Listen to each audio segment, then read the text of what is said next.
As you know, the first and most foundational principle of product-led growth is providing a free user experience.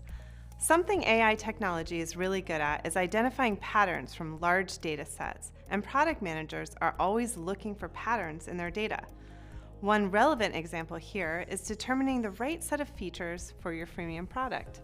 With any freemium product, you need to strike a balance in terms of what features you give away and what you don't. While it might seem obvious that you never want to give too much away in a free version of your product, not giving away enough can also backfire. The goal is to solve for specific use cases in your free product offering, and AI can help you identify what those use cases are faster. For example, AI can analyze product data from your paid product, identify patterns, and recommend which features to include in your free product. Ideally, an AI-powered product analytics tool would be able to proactively flag insights like users who engage with X feature Y times in the first 3 months go on to stay engaged in the product for the remainder of their subscription term. Another interesting call-out around AI and this first principle is more of a prediction, which is that the rise of generative AI will make it even more important to have a free product offering and overall product-led growth strategy. As sales teams start to leverage AI to power their outreach, the amount of emails and LinkedIn messages could increase exponentially, making these channels even noisier than they already are. Companies will need to find new ways to reach prospects, and there's no better place to engage than inside a free product where prospects can experience the value of your software for themselves.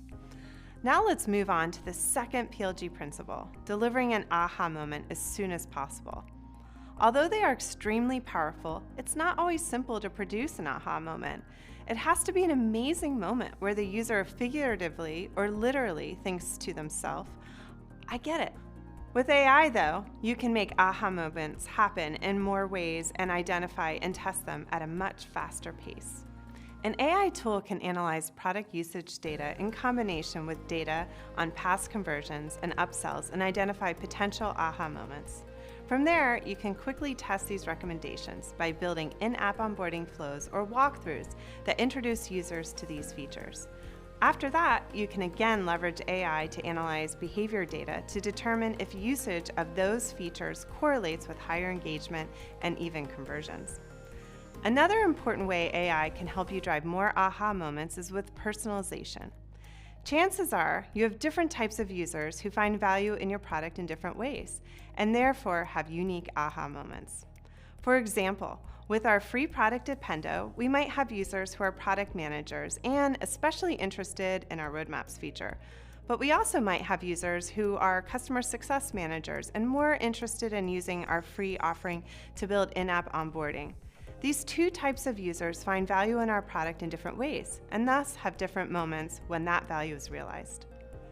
In a way, AI can help teams get smarter and better use information, like where a user came from and things that they've clicked on to create those personalized experiences.